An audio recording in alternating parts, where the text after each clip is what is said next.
Saeco Incanto. Aby byl každý šálek z espresovače Saeco pokaždé skutečně lahodný, doporučujeme váš přístroj pravidelně udržovat. Provedu vás tímto procesem v několika jednoduchých krocích. Vypněte a odpojte přístroj ze zásuvky. Vysuňte odkapávač a vyprázdněte odpadní nádobu na použitou kávu. Důkladně obě části vypláchněte. Použijte vlažnou vodu. Otevřete servisní dvířka. Vyjměte z přístroje spařovací jednotku stisknutím tlačítka Push a zatažením za rukojeť. Pomocí úzkého konce lžičky vyčistěte odpadní vývod kávy. Vnitřek přístroje můžete vyčistit měkkým navlhčeným hadříkem. Důkladně propláchněte spařovací jednotku vlažnou vodou.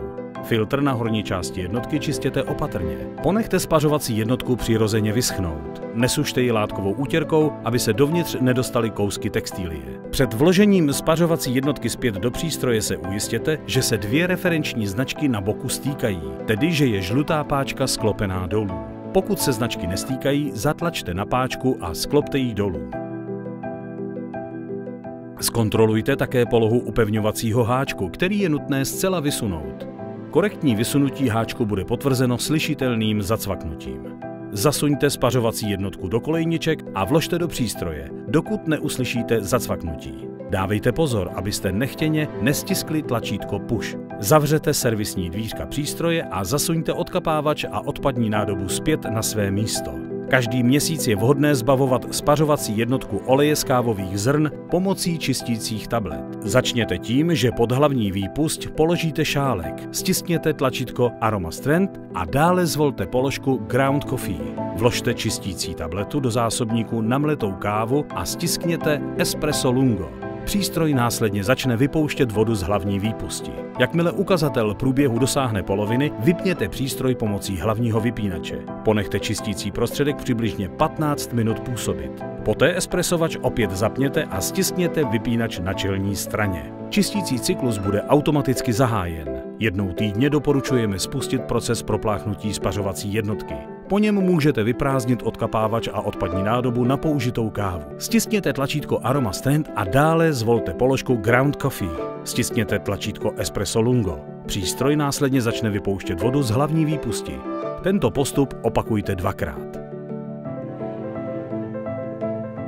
Spařovací jednotku je dále zapotřebí promazávat. Pokud pomocí espresovače připravíte 6 až 10 šálků kávy denně, stačí promazávání provádět jednou za 2 měsíce.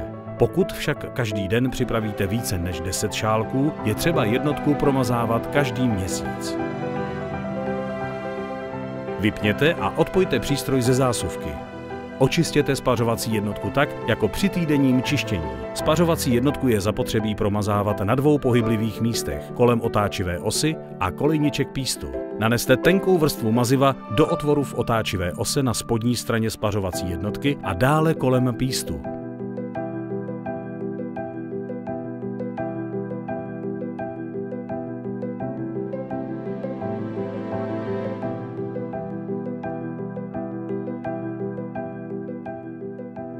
Vložte spařovací jednotku zpět stejným způsobem jako po týdenním čištění. Doporučujeme každý týden důkladně vyčistit karafu na mléko. Sejměte vrchní část karafy na mléko a odstraňte víko. Otočte výpusť a pevně ji uchopte. Poté od výpusti oddělte gumovou hadičku. Uvolněte součást pro našlehávání mléka stisknutím 2 tlačítek po stranách výpusti. Vytáhněte z této součásti přípojku, na které byla nasazena gumová hadička. Veškeré součásti poté propláchněte pod vlažnou kohoutkovou vodou.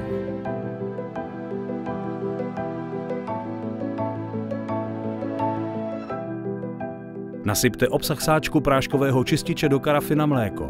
Poté karafu naplňte vodou po rysku max. Vložte karafu do přístroje a položte pod výpust vhodnou nádobu. Stiskněte tlačítko menu, zvolte položku Drinks a přejděte na Milk Froth. Proces čištění začne v okamžiku, kdy stisknete tlačítko OK. Tento postup opakujte, dokud nebude karafa na mléko prázdná. Odeberte nádobu a karafu na mléko. Poté karafu propláchněte a naplňte čerstvou vodou až po rysku max. Vložte karafu zpět a umístěte pod výpust nádobu. Stiskněte tlačítko menu, zvolte položku Drinks a přejděte na Milk Frog. Nyní můžete spustit cyklus proplachování. Ten opakujte, dokud nebude karafa na mléko prázdná.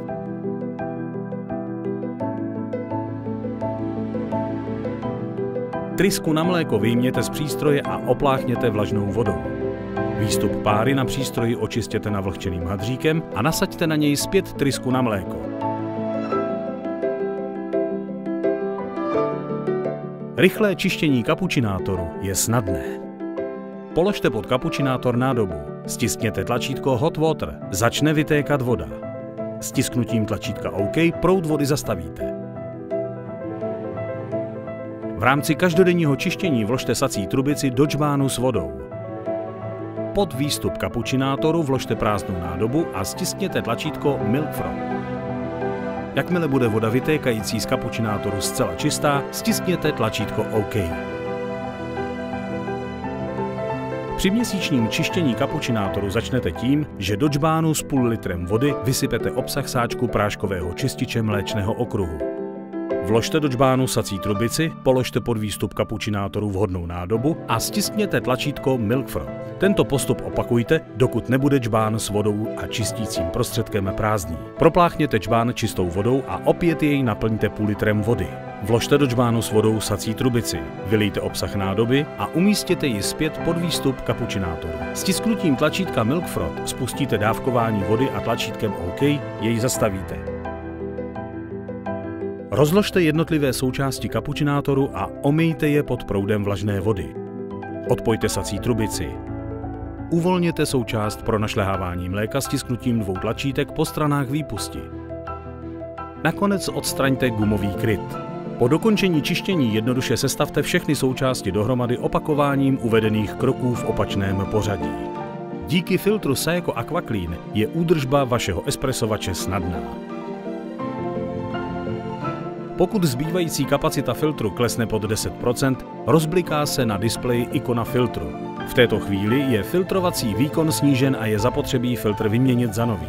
Pokud výměnu filtru neprovedete v nejbližší době, ikona časem zhasne. Odstraňte balení filtru AquaClean a přibližně 5 vteřin filtr protřepávejte. Naplňte vhodnou misku vodou a ponořte do ní filtr AquaClean, dokud z otvoru nepřestanou vycházet vzduchové bubliny. Vložte filtr AquaClean na dno prázdné nádržky na vodu na příslušné místo. Poté opět naplňte nádrž na vodu čerstvou vodou až po rysku max.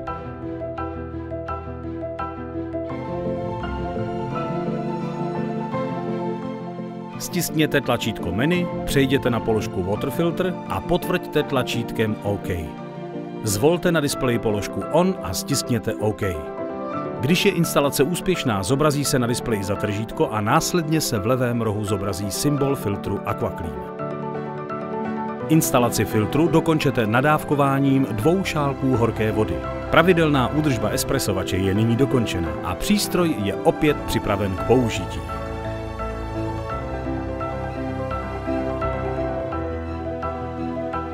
Saeco dostane to nejlepší z každého zrnka kávy.